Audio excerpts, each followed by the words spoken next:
और बड़ी खबर इस वक्त यही अतीक और अशरफ से जुड़ी हुई कि सीजेएम कोर्ट में रिमांड के लिए पुलिस ने अर्जी दी है। धूमनगंज पुलिस की तरफ से यह अर्जी लगाई गई है, जहां पर अतीक की रिमांड के लिए पुलिस की तरफ से यह एप्लीकेशन दी गई है। रिमांड चाहती है धूमनगंज पुलिस अतीक अहमद की, और इसके लिए वो सीजेएम कोर्ट पहुंची और वहां पहुंचकर एक एप्लीकेशन कोर्ट में दी गई है, अर्जी दी गई है। अतीक और अशरफ से जुड़ी हुई ये बड़ी खबर है। अतीक अहमद जो अब से थोड़ी देर बाद प्रयागराज की नैनी जेल पहुंचने वाला है, जहां पर उसे बाकी कैदियों के साथ नहीं बल्कि अकेले रखा जाएगा, और अकेले ही रखा जाएगा अशरफ को भी। धूमनगंज पुलिस की तरफ से अतीक अहमद के रिमांड के लिए अब अर्जी दी गई है सीजेएम कोर्ट में। अतीक प्रयागराज पहुंचने की तरफ तेजी से बढ़ रहा है, बहुत जल्द प्रयागराज की जेल पहुंचेगा, लेकिन उससे पहले ही धूमनगंज पुलिस पहुंची सीजेएम कोर्ट और अतीक अहमद के रिमांड के लिए अर्जी लगाई। कल ही आपको बता दें एमपी एमएलए कोर्ट में पेशी है अतीक और अशरफ की। सर्वेश दुबे से इस पर ज्यादा अपडेट लेते हैं। सर्वेश, बताइएगा, रिमांड चाहती है धूमनगंज पुलिस, अभी तो प्रयागराज पहुंचा भी नहीं है अतीक, क्या प्रक्रिया अब आगे रह सकती है?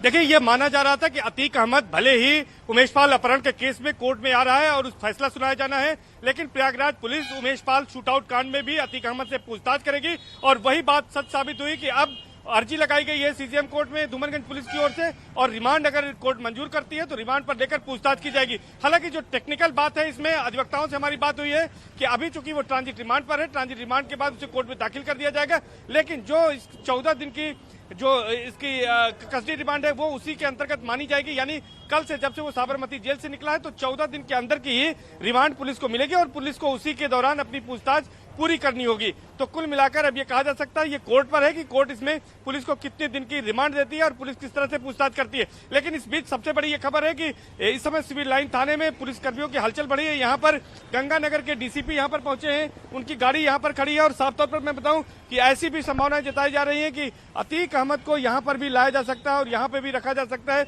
और यहाँ पूछताछ की जा सकती है। तो तमाम तरह के कयास लगाए जा रहे हैं, तमाम तरह की कयासबाजी का दौर शुरू हो गया है। हालांकि अतीक अहमद प्रयागराज की सीमा में दाखिल हो चुका है और कुछ ही क्षणों में वो प्रयागराज पहुंच जाएगा।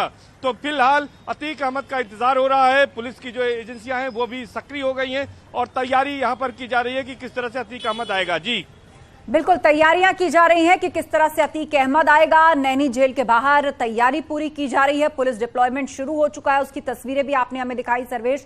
लेकिन जो मुख्य बात आपने हाईलाइट की वो ये कि जो ट्रांजिट रिमांड मिली है यूपी पुलिस को, यानी 14 दिन की, उसी के अंदर ही रिमांड की अवधि रखी जाएगी जो धूमनगंज पुलिस ने मांगी है प्रयागराज शूटआउट के पूरे मामले में। किस तरह के सवाल जवाब और पूछताछ अतीक से हो सकती है, क्योंकि शाइस्ता तो फरार है, उन तक पहुंची नहीं है पुलिस, शूटर पुलिस की गिरफ्त से बाहर है। अब अतीक क्योंकि उत्तर प्रदेश में है, प्रयागराज में है, तो इस शूटआउट कांड से जुड़े हुए तार अभी तक अतीक के साथ जुड़ते हुए किस तरह पाए गए हैं?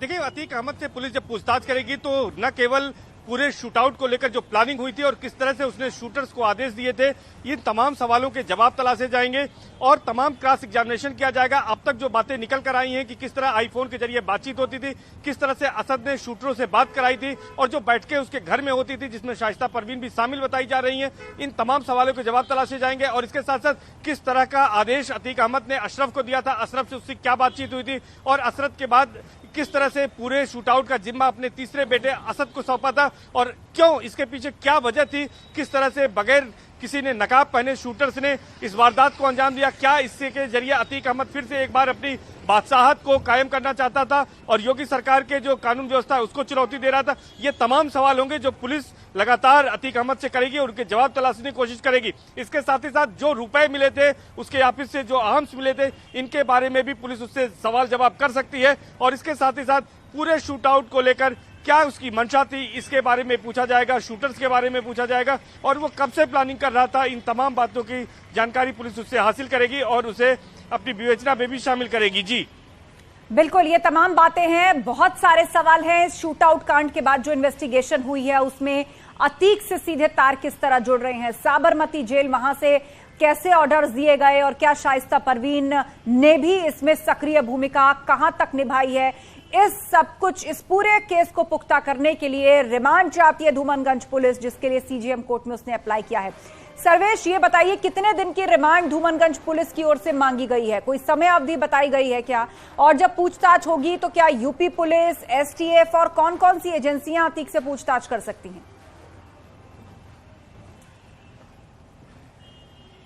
देखिए, कानून के जानकार ये बता रहे हैं कि इस मामले में जो रिमांड मिल सकती है वो 14 दिन की जो शुरुआत हुई है कल से, उसी के आधार पर 14 दिन के अंदर की ही रिमांड मिलेगी। ये 1 हफ्ते से लेकर 10 दिन 11 दिन की भी रिमांड हो सकती है।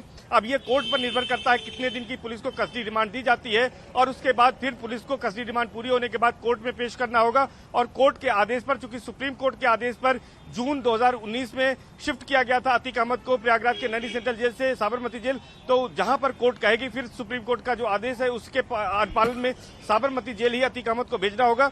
तो अब ये कोर्ट पर निर्भर करता है कि कितने दिन की कस्टडी रिमांड मिलती है। लेकिन उमेश पाल शूट आउट में पुलिस ये चाहती है कि उससे तमाम राज जो है वो उगलवा सके और उससे पूछताछ की जा सके, ताकि जो तमाम रहस्य हैं उससे पर्दा उठ सके, शूटर्स के बारे में जानकारी हासिल हो सके। और जो 74,62,000 रुपए की बरामदगी हुई है, 2,25,000 अभियुक्तों के पास जो 5 अभियुक्त पकड़े गए थे और इसके अलावा जो 72,37,000 रुपए उसके ऑफिस से बरामद हुए थे, इसके बारे में पूछताछ करेगी। और जो 10 वेपन्स और इसके साथ साथ 112 कारतूस, एक मैगजीन बरामद हुई है, इसके बारे में भी अतीक अहमद से पुलिस पूछताछ करेगी। और पूरे शूटआउट को लेकर किस तरह से उसने प्लानिंग की, किस तरह से मोबाइल सिम खरीदे गए और कौन कौन शूटर को लगाया गया, ये तमाम जो जानकारियां हैं वो अतीक अहमद से हासिल करने की धूमनगंज थाना पुलिस कोशिश करेगी। और यही वजह है कि पुलिस ने रिमांड मांगी है कोर्ट से, सीजेएम कोर्ट में अर्जी लगाई है। और अगर रिमांड मंजूर होती है तो उसके बाद इन तमाम सवालों के जवाब पुलिस तलाशेगी और अतीक अहमद से पूछताछ करेगी। इसके साथ साथ अशरफ से भी पूछताछ की जा सकती है, ऐसी जानकारी आ रही है। क्योंकि अशरफ भी इस मामले में आरोपी है, तो अतीक और अशरफ दोनों को यहाँ पर लाया जा रहा है, तो दोनों से पूछताछ पुलिस कर सकती है और इस पूरे मामले में जो भी राज दफन है उनको उगलवा सकती है। जी बिल्कुल, तो तेजी से अतीक अहमद का काफिला प्रयागराज की ओर जाता हुआ। सर्वेश, क्या अपडेट मिल रहा है? अब कितनी दूर है अतीक और क्या नैनी सेंट्रल जेल के बाहर कुछ हलचल बड़ी दिखाई दी है आपको?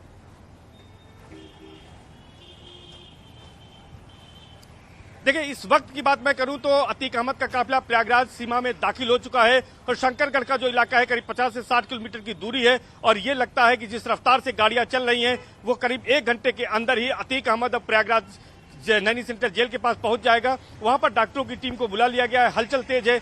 वहां पर डीसीपी सिटी दीपक भूकर भी पहुंच गए हैं। इसके अलावा करछना के एसीपी अजीत सिंह चौहान भी पहुंचे हैं और तमाम पुलिस फोर्स वहां पर बुला ली गई है ताकि किसी तरह कोई व्यवधान न हो। तो वहां पर यह तैयारी की जा रही है अतीक अहमद के आने को लेकर। लेकिन जो मैंने बताया कि इनका प्रयागराज पुलिस का बी प्लान भी तैयार है।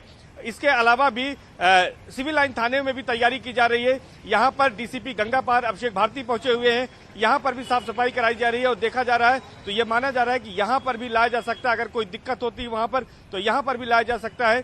तो पुलिस कई बैकअप प्लान लेकर चलती है जब तैयारियां करती है, तो जेल के साथ ही साथ कई और भी तैयारियां यहाँ पर की गई हैं। जी बिल्कुल, बहुत सी तैयारियां यहां पर की गई हैं और अतीक अहमद के पहुंचने में भी ज्यादा वक्त नहीं रह गया है। नॉन स्टॉप 22 घंटे से ये कवरेज दिखा रहा है न्यूज 18 आपको, जब से गुजरात की साबरमती जेल से निकला और अब प्रयागराज नैनी सेंट्रल जेल से चंद किलोमीटर की दूरी पर रह गया है अतीक अहमद और थोड़ी ही दूरी बची है अशरफ की भी। दोनों ही पहुंचने वाले हैं प्रयागराज और कल फैसला आना है और उस एफआईआर की कॉपी भी हमने आपको एक्सक्लूसिवली दिखाई थी कि किन धाराओं में यह मामला दर्ज हुआ था, जिसके बाद अतीक अहमद पर फैसला सुनाएगा कोर्ट।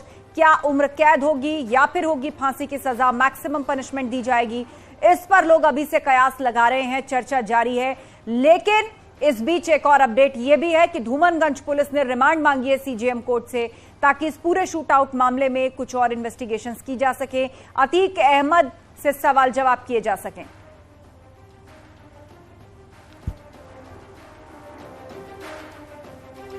और दोनों तस्वीरें आपके साथ